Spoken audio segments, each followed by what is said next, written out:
భూములు అమ్ముకోవాలి. రేవంత్ రెడ్డి గారు ఏం చేసినా దాని వెనకాల ఒక స్కీమ్ ఉంటుంది. ఆ స్కీమ్ వెనకాల స్కామ్ ఉంటుంది. పక్కా ఇది. ఆయన ఆయన పేరుకి ముఖ్యమంత్రి గాని ఆయన దందా బ్లాక్‌మెయిల్. కాబట్టి మీరు చూస్తారు కదా! నేను ఇంకోటి కూడా ఇదేమో ఇప్పుడు నేను చెప్పింది ఒక విషయం. ఇంకో పెద్ద విషయం కూడా ఇంకో 4, 5 రోజుల్లో చెప్తాను నేను. ఇంకో కార్పొరేట్ సంస్థను కూడా ఎట్లా బ్లాక్‌మెయిల్ చేశారో అది కూడా చెప్తాను. ఆధారాలతో సహా చెప్తాను. బాంబులేటి గారు తర్వాత పాపం కాంగ్రెస్ వాళ్ళు 2 ఏండ్లుగా కళ్ళు గంటూనే ఉన్నారు. వాళ్ళ కళ్ళు కాచిపోతా ఉన్నాయి. చూసి, చూసి, చూసి. మమ్మల్ని అరెస్ట్ చేసుకుంటారా? ఏం చేసుకుంటారని ఇదే వేదిక ద్వారా ఇక్కడ గతంలో చెప్పాను నేను మీకు. ఏం చేసుకుంటారో చేసుకోండి. నేను తప్పు చేయలేదని చెప్పాను. ఇప్పుడు కూడా అదే చెప్తున్నాను. ఏ తప్పు చేయలేదు. ఎంత ధైర్యం ఉంటే నేను ఒక మంత్రిగా పనిచేసిన వాడిని 10 ఏళ్ళు. లై డిటెక్టర్ టెస్ట్ తీసుకుంటాను అని చెప్పాను. రేవంత్ రెడ్డి గారు కూడా తీసుకుంటారా అని అడిగాను. ఆయన మీద ఏసీబీ కేసు ఉంది. నా మీద ఏసీబీ కేసు ఉంది. రండి అని చెప్పాను. ఇప్పుడు కూడా మళ్ళీ అదే ఆఫర్ ఇస్తున్నా. ఇట్లాగే కెమెరాలు పెట్టండి ఒక 10, 15.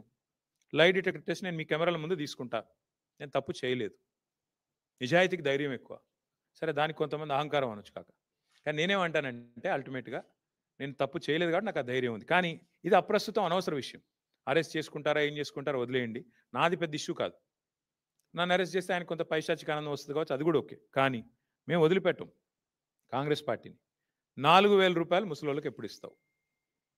2,500 ఆడబిడ్డలకు ఎప్పుడు ఇస్తావు? స్కూటీలు ఎప్పుడు ఇస్తావు?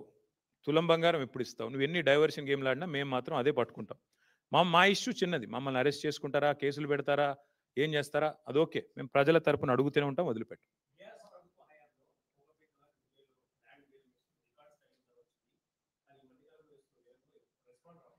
రియల్ ఎస్టేట్ కుదేలవుతుంది అని నేను ఎలక్షన్ ముందే చెప్పిన బ్రదర్. కాంగ్రెస్ వస్తే రియల్ ఎస్టేట్ డామ్ అంటదని చెప్పిన. దానికి ప్రధాన కారణం ఇవాళ హైడ్రా అనే ఒక భూతాన్ని ఏదైతే హైదరాబాద్ మీద వదిలిపెట్టినరో, హైడ్రా అనే భూతం ఇవాళ హైదరాబాద్లో రియల్ ఎస్టేట్ డామ్ అనడానికి ప్రధాన కారణమే హైడ్రా అనే భూతం. హైడ్రా అనేది కేవలం బ్లాక్ మెయిలర్లకు ఆలంబనగా మారింది. దానివల్ల ఇవాళ వందల కోట్ల రూపాయలు చేతులు మారుతా ఉన్నాయి. హైడ్రా అనే సంస్థ వల్ల ఇవాళ బిల్డర్లను అదేవిధంగా కాంట్రాక్టర్లను బెదిరించడానికి, కొంతమంది స్థలం యజమానులను బెదిరించడానికి. మీరు చూడండి, హైడ్రా అనేది పెద్దవాళ్లకు మాత్రం చుట్టం, పేదవాళ్లకు మాత్రం భూతం. ఒక్క పెద్దవాడి ఇల్లన్నా హైడ్రా పోయి కొట్టే పరిస్థితి ఉందా ఇవాళ? తిరుపతి రెడ్డి గారిదో, కేవీపీ రామచంద్రరావు గారిదో, వివేక్ వెంకటస్వామి గారిదో, అన్ని చెర్లలోనే ఉన్నాయి కదా, పొంగులేటి శ్రీనివాస్ రెడ్డి గారిదో. ఏది హైడ్రా అనేది పోదు, అక్కడ దగ్గర దాకా కూడా పోదు. కానీ పేదవాళ్ళ ఇంటికి మాత్రం పోయి ఇష్టం వచ్చినట్టు కూలగొడతారు. అందుకే నేను చెప్తా ఉన్నా హైదరాబాద్ ప్రజలకి, ఈ హైడ్రా అనే భూతాన్ని వదిలించుకోవాలంటే కాంగ్రెస్ అనే ఇంకో పెద్ద భూతాన్ని వదిలించాలి. దయచేసి ఆలోచించండి. లేకపోతే హైడ్రా మళ్ళీ కాంగ్రెస్కి ఓటేసి వాళ్ళకు అవకాశం ఇస్తే మనం ఖచ్చితంగా మన ఇల్లు కూలగొట్టమని లైసెన్స్ ఇచ్చినట్టే అవుతుంది. ఎంత విచిత్రం అంటే బ్రదర్, మేమేమో ప్రజల సమస్యలు మాట్లాడతాము, యూరియా గురించి మాట్లాడతాము, గ్రూప్ 1లో జరిగిన సమస్యల గురించి మాట్లాడతాము. ఇదేది ఆర్ఎస్ బ్రదర్స్ ఎవరు మాట్లాడరు. వాళ్ళకి కావాల్సింది ఏంది? కేటీఆర్ ఏ కార్లో తిరుగుతున్నాడు. తప్పు చేస్తే కేసు పెట్టిన వద్దంటలేదు కానీ నేను తప్పు చేయలేదని చెప్తున్నా ఓపెన్గా. ఏందన్న తప్పు చేస్తే ఇద్దరు ప్రభుత్వాల్లో ఉన్నారు కదా, కేంద్రంలో మీరున్నారు, రాష్ట్రంలో వారున్నారు.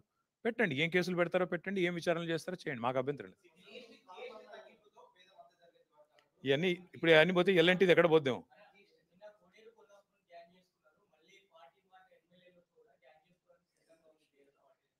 అని ఎవరు చెప్పారు మీకు? అంటా ఉన్నారంటే అన్న వాళ్ళని అడగండి, నాకు తెలియదు. ఎస్, 100కు 100% మంచి మెజారిటీ. ఎందుకంటే హైదరాబాద్లో 2023లో కూడా ఒక్క సీటు కూడా కాంగ్రెస్ గెలవలేదు. ఒకే ఒక్క సీటు అడ్డిమారి గుడి దెబ్బలాగా బీజేపీ గెలిచింది. ఈసారి కూడా మళ్ళీ తిరిగి హైదరాబాద్ ప్రజల ఆశీర్వాదంతో, జూబ్లీహిల్స్ ప్రజల ఆశీర్వాదంతో మా అభ్యర్థి శ్రీమతి మాగంటి సునీత గోపీనాథ్ గారు మంచి మెజారిటీతో నెగ్గుతారు, మాకు విశ్వాసం. Thank you. ఎవరన్నా ఏమన్నా అనుకోని మేమనేది ఏమంటే అల్టిమేట్గా హైదరాబాద్లో ఇదివరకు గెలిచాము, రేపు గెలుస్తాము, మళ్ళీ గెలుస్తాము. హైదరాబాద్ ప్రజల ఆశీర్వాదం కేసీఆర్ గారికి ఉంటుంది.